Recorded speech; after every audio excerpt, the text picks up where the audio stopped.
chant pour se souvenir. Sur les 8 milliards d'habitants que comptait la Terre, environ 1,5 milliard de personnes vivaient dans des pays appelés pays développés à économie de marché. Nous en faisions partie. Nous consommions en moyenne plus de 250 litres d'eau potable par jour et par personne. Par année, plus de 3000 litres de pétrole. Nos ménages s'élevaient à 2,5 personnes. Ils participaient à la production de centaines de millions de tonnes de déchets par an, garantissaient la consommation destructrice de masse et contribuaient à dévaster le monde. Nous le reconnaissions. Cependant, nous commandions des Fairphones ou téléphones équitables. Question de conscience. De responsabilité, estimions-nous, qui préférions le pain multicéréal au pain blanc, le poulet fermier au poulet issu de l'élevage intensif, le sirop sans colorant au sirop grenadine, les snacks alternatifs aux chips industriels. Nous qui, au confort standardisé des hôtels, privilégions les hébergements classés insolites, tels que Nuit sur la Paille, en tipi ou cabane sylvestre. Nous qui suivions des formations continues et nous inscrivions à des ateliers en tout genre. Yoga, bien sûr, mais aussi biodynamie appliquée au jardin. Nous qui inscrivions nos enfants à des stages d'éveil musical, d'écriture ou de danse conçus pour eux, les portions jusqu'à leurs 15 kilos dans des portes-bébés ergonomiques et les emmenions voir des expositions sur la question du genre destinées aux 7 à 12 ans. Nous qui nous abonnions à des paniers bio, adhérions à la philosophie du zéro déchet et fréquentions des lieux de vente en vrac, même si pour les consommables tels qu'ampoules, cartouches d'encre ou sel pour le lave-vaisselle, nous cédions à la commodité des grandes surfaces. Nous qui participions à des marches anti-énergie fossile, tout en brûlant force combustible pour relier habitat et travail, loisirs et quotidien, ville et campagne. Nous qui, contrairement à d'autres groupes sociaux, ne lavions pas nos voitures les jours de congé, ne possédions pas de téléviseur, faisions du maquillage un usage limité et, sauf subtil second degré, ne portions pas d'accessoires incrustés de brillants. Nous, dont l'appartenance aux catégories socio-professionnelles dites supérieures élevait le pouvoir d'achat au-dessus de la moyenne, ce qui faisait de nous une cible très réceptive aux produits de niche, nous qui, petit à petit, étions parvenus à nous assurer, lors des fêtes d'anniversaire, que personne ne s'amène avec un cadeau en plastique fabriqué en Asie. Dans les 5 années précédentes, 20 millions d'emplois avaient disparu de nos marchés, dont un quart en Europe. Nos taux de chômage explosaient. Explosait également l'économie dite collaborative. Et nous usions de plateformes telles qu'Uber, Airbnb, Netflix, Blablacar ou eBay. Que ce soit via l'impression de tickets à domicile, le virement en ligne ou la part croissante d'autres services que nous nous rendions à nous-mêmes, nous participions volontiers à la rationalisation des coûts déplaçant le travail des entreprises vers les clients. Le salaire, toutefois, restait le moyen principal de distribution des revenus. À l'échelle planétaire, des emplois sous-payés se créaient par milliers tous les jours, tandis que se suicidaient les agriculteurs. Alors qu'une masse énorme de capital circulait au-dessus de nos têtes, il devenait insoluble de financer les assurances sociales et les investissements pour nos collectivités. Paradoxalement, une pléthore de biens nous environnait, produite avec toujours moins de travailleurs, issus de nos populations du moins. En toutes circonstances, nous devions saisir nos données, nom, prénom et adresse, numéro de carte de crédit. Nous votions à gauche, nous ne savions plus qui élire et avions une vision vraiment incertaine de l'avenir. Nous parlions de valoriser la diversité, de promouvoir la mixité. Il nous était pénible de converser avec nos vieux parents lorsque leurs propos se teintaient de xénophobie. Nos contacts avec eux se limitaient essentiellement à leur confier nos enfants un jour par semaine. Bon là. Grosse abeille. Reprenons après cette petite intervention. Il nous était pénible de converser avec nos vieux parents lorsque leurs propos se teintaient de xénophobie. Nos contacts avec eux se limitaient essentiellement à leur confier nos enfants un jour par semaine. Le moment venu, nous les placions dans des maisons de retraite. Nous travaillions tout le temps. Nous négocions des temps partiels. Nous cumulions des mandats. Périodiquement, nous nous déclarions sous l'eau, mais nous savions planifier et rationalisions absolument tout. Nous exécutions, nous ne cessions d'optimiser nos capacités d'exécution. 2 fois par an, nous allions nous faire détartrer les dents.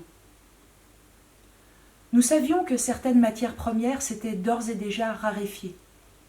Une grande part de l'électricité mondiale provenait d'un charbon de plus en plus médiocre.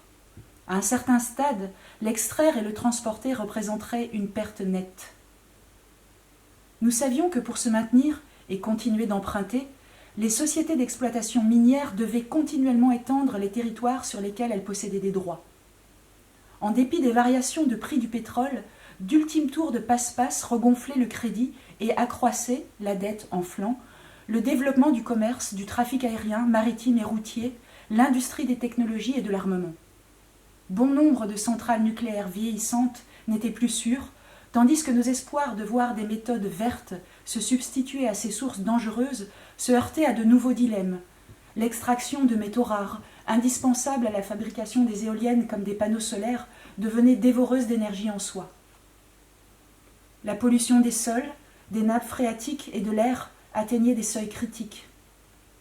L'effet de serre s'était amplifié, avec pour conséquence des épisodes de canicule prolongés, des inondations et des tempêtes.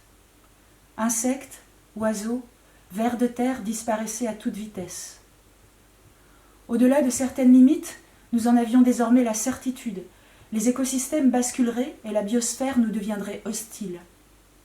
Du point de vue géophysique, les grands cycles de la nature, celui de l'eau, du carbone ou de l'azote, avaient déjà commencé à se détraquer. Le problème était que nous ne le croyions pas. Nous ne croyions pas ce que nous savions. Seule montait l'anxiété. Jamais l'espérance de vie n'avait été si élevée et cependant, notre angoisse semblait de plus en plus difficile à calmer. Pour conserver la vie que nous connaissions, des inégalités étaient-elles nécessaires ? Ces sacrifiés sociaux dont nous percevions l'existence, étaient-ils désignés par une entité supérieure ? Devaient-ils leur sort au hasard ? Méritaient-ils les conditions qui leur étaient réservées en qualité de sous-productifs, d'assistés, de feignants ou, dans le cas des étrangers, d'être culturellement, voire génétiquement inférieurs ? En définitive, comment et de quoi vivraient nos enfants ? Les présidents, les ingénieurs, les cadres supérieurs en savaient-ils plus que nous ? Quel but poursuivait réellement la gouvernance ou la recherche, hormis différer indéfiniment les menaces toujours plus folles qui pesaient sur nos têtes ? Quand tomberait l'échéance ? Des leaders rassuraient les masses. Nous avions nous aussi nos héros, nos chantres. Nous accouchions à domicile ou en maison de naissance, sans péridurale. Nous adorions les huiles essentielles et portions la Moon Cup. Nous créions des faire-part originaux. Nous parlions de l'instant présent, du lâcher-prise, de pleine conscience. Nous achetions des livres sur le véganisme et aimions tout particulièrement organiser des brunchs.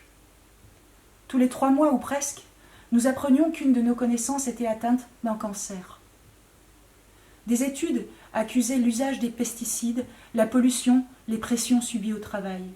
Nulle multinationale n'endossait les coûts de ces méthodes, toutes les charges se reportant sur les États dont les revenus diminuaient. Quant aux produits jugés dangereux, nos gouvernements perdaient peu à peu les moyens de les interdire. Les régimes de sécurité sociale qui avaient existé n'avaient plus cours. Partout, des assurances privées entraient en vigueur. Leurs primes plongeaient les ménages en défaut de paiement. En parallèle, d'onéreuses complémentaires garantissaient organes artificiels, prothèses illimitées, cellules cultivées en organisme animal, tandis qu'à travers le monde, des millions de déplacés fuyaient des dictatures, des famines ou des guerres, jetés sur les routes, parqués dans des camps, coincés le long de frontières. En ce qui nous concernait, nous voulions bien nous montrer charitables et de bonne volonté. Malgré tout, nous nous inquiétons du nombre d'arrivants et tenions pour évident que nos émigrés méconnaissaient les réalités des sociétés qu'ils avaient cherché à rejoindre, idéalisant l'accès à la sécurité, à la liberté et surtout au confort et au pouvoir d'achat, ne rêvant en définitive que de consommer à leur tour plus de 250 litres d'eau potable par jour et par personne pour plus de 3000 litres de pétrole par année. Quoi qu'il en soit, ceux dont la vie n'était pas directement menacée se verraient refuser l'hospitalité. En réalité, nous le savions, une telle situation était intenable sans violence. Et au fond de nos êtres, le sens commun restait intact. Entre nous et n'importe quel autre habitant de la Terre, peu importe les écarts de culture ou la puissance du marketing, la différence était minime. Lorsqu'il s'agissait de convertir tout cela en opinion, nous répétions nos mantras. Il nous appartenait de démonter les infâmes méthodes populistes qui, aux millions de lésés, de sans-emploi, de prolétaires et de classes moyennes étranglées, offraient des groupes à exclure, à haïr pour se défouler. C'était bien simple. Nous condamnions l'extrême droite et nous condamnions les murs érigés aux frontières. Nous condamnions également le commerce des armes, les restrictions de la liberté de presse, le commerce de l'ivoire et condamnions encore au passage la survaccination des populations occidentales. Il était urgent, déclarions-nous, de remettre sérieusement en cause le système capitaliste, la croyance au développement par la croissance, notre mode de vie à lourde empreinte écologique. Mais bordel, chaque fois que nous tentions d'appréhender la question du pouvoir, nous aboutissions aux mêmes impasses. Rien à attendre de nos autorités schizophréniques, qui d'un côté s'efforçaient de promouvoir les efforts écologiques, de l'autre encourageaient des libertés de consommation sans limite. À supposer qu'un élu ait seulement cherché à entreprendre une transition acceptable, initier une prospérité sans croissance ou défendre nos biens communs, la pression des lobbies lui aurait arraché tout levier. Quant à la contestation citoyenne, voilà longtemps que nous avions commencé, quoique abonnés à des organisations de cybermilitantisme international et accoutumés à signer entre 8 et 12 pétitions par semaine, à douter qu'il exista jamais quelque possibilité d'opérer une révolution à large échelle. Qu'avions-nous fait de notre foi ? Imprégnés de culture chrétienne, nous étions mine de rien plus attachés aux traditions que nous le croyions, et célébrions plus d'un rite annuel. Certaines d'entre nous avaient été baptisées, mais nous ne baptisions point nos enfants. Certes, le déclin des églises, leur détérioration en tant que patrimoine nous faisait de la peine. Pour autant, nous ne croyions pas en Dieu. Certaines disaient « Je crois qu'après la mort, il y a quelque chose ». Nous aimions la bande dessinée, le cinéma d'auteur, les arts plastiques et ceux de la scène. Nous fréquentions des festivals et parmi nous, il s'en trouvait qui travaillaient dans le management culturel. D'autres peignaient, étaient photographes professionnels ou médiatrices auprès de publics classés empêchés. Nous discutions passionnément de l'influence grandissante des jeux vidéo. Nous évoquions l'intelligence artificielle, la collection des données, les réalités virtuelles. Nous tentions d'imaginer le moment où nos corps deviendraient superflus et en quoi consisterait le dépassement des humains par les machines. Penser que, dans un monde qui se détruisait, le fait de rester créative, préserver notre intégrité, nous soulageait beaucoup. Après coup, il nous arriverait de penser que rien, ni la création artistique, ni la philosophie, ni le divertissement, ni la signature de pétitions en ligne, n'aurait dû sembler aussi important que la lutte contre des compagnies commerciales géantes, infinies avaleuses de ressources, et qu'il aurait fallu, pour commencer, identifier les fondements de ce système qui, en coupant les liens unissant nos actes à la conscience morale, interdisait à chacun d'endosser ses responsabilités. Lorsque nous repenserions à la vie que nous menions à cette époque, une des seules choses qui nous paraîtrait compréhensible serait notre habitude d'organiser des brunchs. À travers les bouleversements qui viendraient, nous comprendrions à quel point nous réunir comptait. Nous réunir et nous témoigner du réconfort.